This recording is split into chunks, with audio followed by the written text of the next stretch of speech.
Ipinatupad nitong ika-4 ng Oktubre ang pagbabago sa oras ng implementasyon ng coding exemption para sa mga senior citizen na lehitimong residente ng Baguio City. Sa naunang eskema, 7 a.m. to 7 p.m. ang coding exemption ng senior citizen. Ngunit ngayon, sa bisa ng Executive Order No. 103, Series of 2024 na ibinaba ni Mayor Magalong, ipapatupad lamang ang senior citizen exemption sa pagitan ng alas 9 ng umaga hanggang alas 3:30 ng hapon.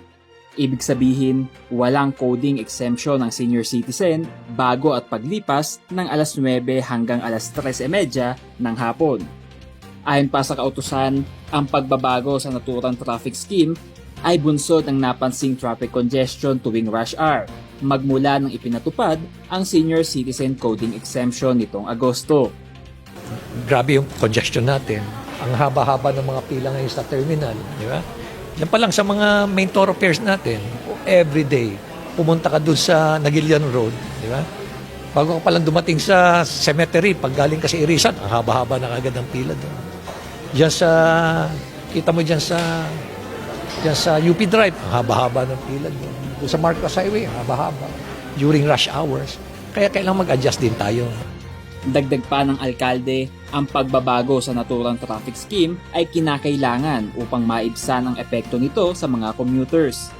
Habang patuloy ang pagkuha ng datos kung epektibo nga ba ang naturang traffic scheme.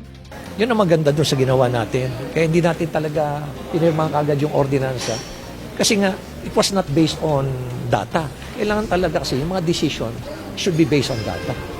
And empirical data, empirical information.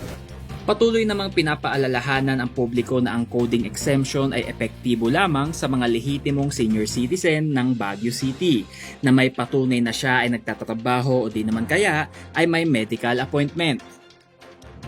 Conan Gulapa para sa PIO, Baguio Balita.